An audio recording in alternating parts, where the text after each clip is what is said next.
essa reflexão, queria pedir a atenção dos irmãos. Eu li dois textos, Efésios capítulo 2, versículo 12 e 13, Romanos capítulo 6, versículo 22. Eu tentei até mudar a mensagem, mas foi esta mensagem que Deus colocou no meu coração. E a mensagem, segundo a Santa Ceia, é: o sangue de Jesus nos trouxe para perto de Deus. O sangue de Jesus nos trouxe para perto de Deus. Até porque outrora nós estávamos sem Deus, sem Pai, sem salvação. E sabe qual é a situação do homem sem Deus? Qual era a nossa situação antes do sangue de Jesus nos purificar? Isaías capítulo 1, versículo 6: desde a planta do pé até a cabeça, não há nele coisa sã, senão feridas, inchaços e chagas podres, não espremidas, nem ligada, nenhuma delas amolecida com azeite. Aí se você for para Isaías 64, versículo 6, diz assim: mas todos nós somos como imundo. Isso é a vida do homem sem Deus, distante de Deus. E todas as nossas justiças como trapo de imundícia. Era a nossa situação sem Deus, irmãos. Romanos capítulo 11, o apóstolo São Paulo diz que nós éramos jambuzeiros, planta braba, que não dá fruto, não serve para nada. Sem Deus a vida é descrita como sem sentido, um vazio.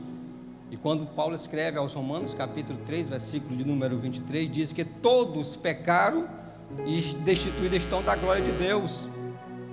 Quando você lê Colossenses capítulo de número 2, versículo 13, diz que nós tínhamos uma dívida, uma promissória, e a nossa dívida era muito alta, e nós estávamos descendo para a condenação, para o inferno. Agora o Deus poderoso que está no céu olha para nós com a dívida, descendo para o inferno, e disse: não vai ser assim, eu vou dar um escape, eu vou mandar o meu filho para morrer e resgatar a humanidade. E é assim que Deus faz. Ele envia seu filho. E quando nós lemos o texto de Efésios capítulo 2, versículo 13, Paulo vai mostrar a importância do sangue de Jesus. João, quando escreve a primeira carta, capítulo 1, versículo 7, diz: se andarmos na luz, como Ele na luz está, temos comunhão um com os outros, e o sangue de Jesus nos purifica de todo pecado. Quando nós lemos 1 de Pedro 1, 18 e 19, ele diz assim, que nós não fomos comprados com ouro ou prata, que foste resgatado da vossa maneira de viver, mas pelo precioso sangue de nosso Senhor e Salvador Jesus Cristo. Quando Paulo escreve a primeira carta aos Coríntios, capítulo número 6, versículo 20, Paulo diz que o nosso preço foi alto. Por isso que nós devemos valorizar este momento especial de estarmos cercando a mesa do Senhor, relembrando a sua morte, mas uma promessa que Ele fez: um dia eu vou voltar. O texto de Efésios capítulo 2, versículo 13 diz que nós estávamos longe de Deus, nós estávamos distantes de Deus, mas pelo sangue de Cristo Ele nos trouxe para perto dEle. Você estava distante de Deus, mas o sangue trouxe você para perto. E Romanos 6, 22 diz que Jesus nos libertou do pecado e nos fez servo de Deus. Diga assim: servos de Deus. Olhe para o seu irmão e diga assim: ó, você é servo de Deus. E servo é alguma coisa? Servo de Deus é. Servo de Deus é.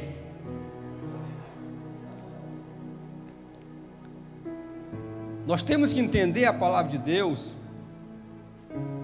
porque o homem, ele quer ser grande, ele quer ter poder, ele quer ter status, ele quer estar numa posição, e nós confundimos as coisas, porque glória para Jesus é diferente de glória para a gente. Glória para a gente, pastor, é o momento da fama, o momento do sucesso, é o momento em que todo mundo está batendo palma para nós e acha que nós estamos acima da média. Glória para Jesus era coroa de espinho, era ser machucado, era sofrer, era ter suas mãos e os pés pregados, era ficar despido em uma cruz diante da sua própria mãe. Mas foi a partir daí que Deus ia virar a história da humanidade através do sacrifício de Jesus. Há uma diferença. Há uma diferença. E nós aprendemos com a palavra de Deus. E Romanos 6:22 diz que Jesus nos libertou e nos fez servos de Deus. E uma coisa é, o inimigo não respeita ninguém pela posição que tem, pelo recurso financeiro que tem. O inimigo não respeita ninguém pela faculdade.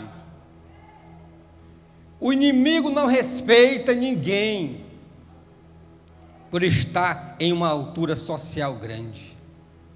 Mas o inimigo, quando vê um servo de Deus na rua, ele treme e respeita. Atos capítulo 16, versículo 17, quando Paulo e Silas iam passando, aquela mulher cheia de demônios disse: esses são servos do Deus Altíssimo. O inimigo respeita o servo, ele teme o servo de Deus. Quando você passa na rua, até os ímpios observa e diz: vai lá um servo de Deus, lá vai uma serva de Deus. E Paulo não poderia começar esta carta aos Romanos de outra forma. Paulo era doutor. Atos capítulo 13 diz que ele é doutor da lei, ele era mestre, ele era poliglota. Mas Paulo, quando começa a carta aos Romanos, ele diz: eu, Paulo, servo de Jesus Cristo. Ser servo é muito importante. Quando Deus olha para nós, sabe como é que ele diz? Ele olha assim: meu servo. Pode ter a posição que tiver, pode estar na posição que tiver, mas ele chama de meu servo. Quando nós lemos a Bíblia Sagrada, no livro de Números, porque nós estamos numa trajetória, estamos numa caminhada, pastor. Está aqui o pastor Adilson, que é presidente deste campo, conduzindo este rebanho. Nós estamos em uma trajetória para Canaã celestial. O povo de Israel saiu do Egito, estava junto com Moisés e indo para a terra prometida. Só que um detalhe, Números capítulo 12, a partir do versículo 6, você vai ver que eles chegaram em um local chamado Azerote. Diga Azerote. Agora fala para o seu irmão: cuidado quando você passar em Azerote. Diga para o seu irmão: cuidado quando você passar em Azerote, porque todo mundo passa. Vamos para Canaã. Azerote é o lugar de contenda, lugar de ciúme, lugar de inveja, que pode estar no coração de qualquer pessoa. Observe que Miriam e Arão se levantaram contra a liderança de Moisés e disse: será que o Senhor só fala com Moisés? O Senhor não fala com os profetas? E ela era profetisa, porque chegaram naquele lugar e deixaram ser usados pelo inimigo.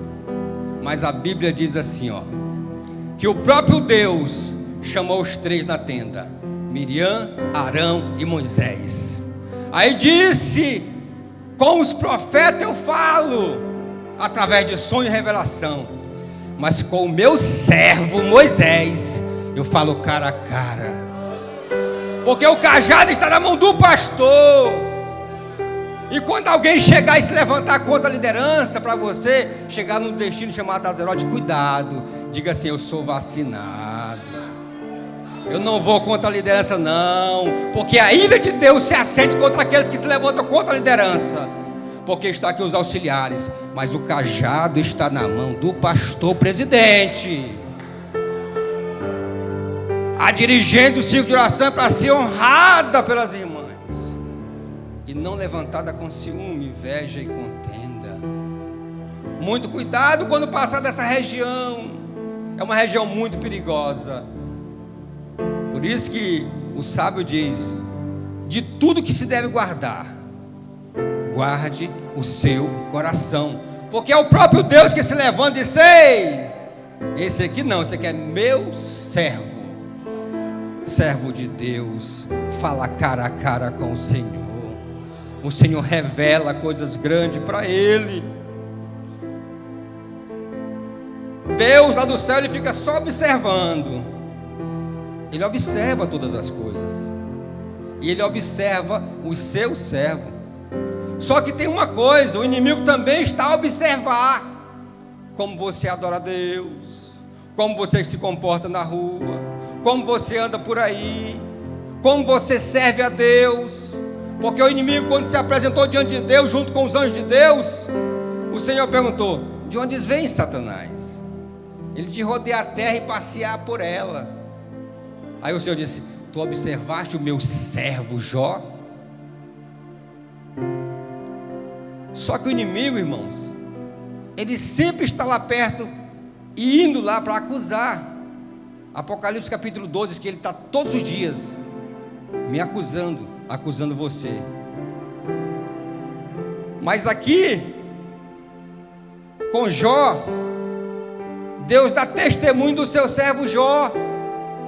E agora, ele diz: mas também tu abençoou ele demais, tu deu muita riqueza para ele. Como é que ele vai blasfemar contra o teu nome? Aí Deus diz: toca em tudo que ele tem. A vida dele não, porque a tua vida é guardada pelo Senhor. O inimigo pode tocar nos teus bens, na tua saúde, mas não toca na tua vida. E foi assim que ele fez.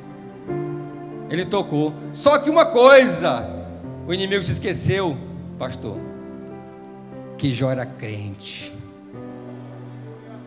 Crente, com dinheiro ou sem dinheiro, ele estava firme. Com saúde ou sem saúde, ele estava firme, se congregando, buscando a presença de Deus. E até a sua mulher perde a esperança, e depois de toda aquela calamidade diz: tu ainda conserva a integridade com o teu Deus? Amaldiçoa, ele morre.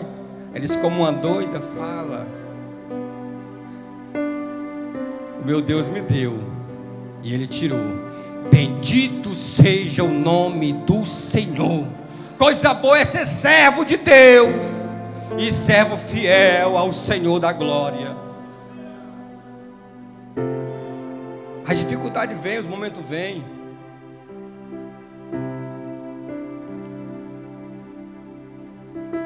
Saiba de uma coisa, irmãos: servo de Deus, ele é discriminado na escola.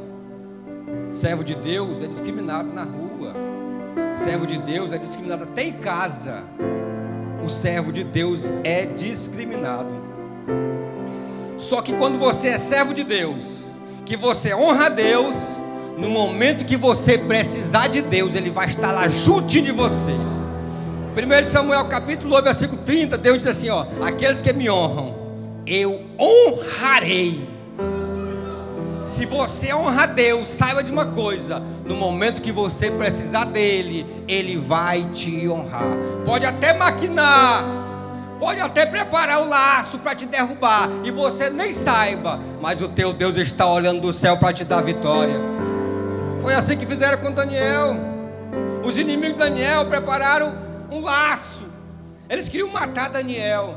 Daniel era estadista, era governador, era sábio da Babilônia, era um homem que tinha muito conhecimento. E eles conseguiram jogar Daniel na cova dos leões. E a Bíblia diz que de manhã cedinho o rei vai lá, porque amava muito Daniel. E quando ele chega na porta, ele vai chamar Daniel. Ele podia muito bem fazer isso: Daniel, sábio da Babilônia, Daniel, estadista da Babilônia. Mas não. Sabe como é que ele fala? Capítulo 6 de Daniel: Daniel, servo do Deus Altíssimo, o teu Deus te livrou. Vive, ó rei, eternamente, porque o meu Deus enviou o anjo. E quando o leão abriu a boca, o anjo estava lá assim: fecha a boca, fecha a boca, fecha a boca, e me livrou. Coisa boa é ser servo de Deus. Porque se você for servo de Deus, no momento da prova, da dificuldade, Deus vai estar bem pertinho de você. Nós temos que ser servo, nós temos que confiar, nós temos que acreditar. Coisa boa é ser servo de Deus. Coisa boa é estar bem pertinho de Deus, confiando na sua promessa, porque Ele prometeu, e aquele que prometeu é fiel. É tão interessante que nós, quando chegarmos no céu, não vai ser título que vai ser chamado lá. Não vai ser Pastor Júnior, vice-presidente da Assembleia de Deus em Caçu, entra? Não. Pastor Adilson, presidente da Assembleia de Deus em Caçu, do Campo de Caçu, entra? Não. Presbítero Júnior entra? Não. Cantor e cantora? Não. Sabe como é que Ele vai te chamar quando chegar na porta do céu? Servo bom e fiel, entra no gozo do teu Senhor. Aí você vai se alegrar na presença de Deus. Sabe por quê? Porque foi através do sangue de Jesus que te purificou, que te santificou, que te fortaleceu e que te dá vitória. Por isso que você está de pé, porque você foi lavado com o sangue precioso de Jesus. E o sangue de Jesus, ele purifica o homem de todo pecado. Diz a história que Martinho Lutero teve uma visão e encontrou inimigo na sua frente. Uns dizem que foi literal. E ele começou a acusar Martinho Lutero. Ele disse: Martinho Lutero, você agora quer dar uma de reformista. Olha os teus pecados. E lista uma quantidade de pecado de Martinho Lutero. Diz que Martinho Lutero olha para ele e diz: realmente tudo isso eu fiz. E fiz mais. Agora você esqueceu de colocar no final que o sangue de Jesus Cristo purifica o homem de todo o pecado. É através do sangue de Jesus que Ele te trouxe para perto, para você ser servo de Deus, para você ter livramento de Deus, para você andar em retidão, confiando nas promessas do Deus Todo-Poderoso, porque Ele é fiel, porque Ele é poderoso. Mas para ser servo de Deus, tem que ser lavado com o sangue de Jesus. Não adianta. Não há outro caminho que Ele conduz o homem à presença de Deus. Só o sangue de Jesus. E se você também quiser participar deste momento, se você quer ser servo de Deus, cuidado por Deus, orientado pelo Espírito Santo, aceita Jesus como teu Salvador. Vem para Jesus. Porque Jesus, Ele te ama, te chama e quer te salvar. Ele entregou a sua vida com o propósito de te resgatar, de escrever o teu nome no livro da vida, porque a alegria nossa não é porque o inimigo se sujeita pelo nome de Cristo Jesus, não.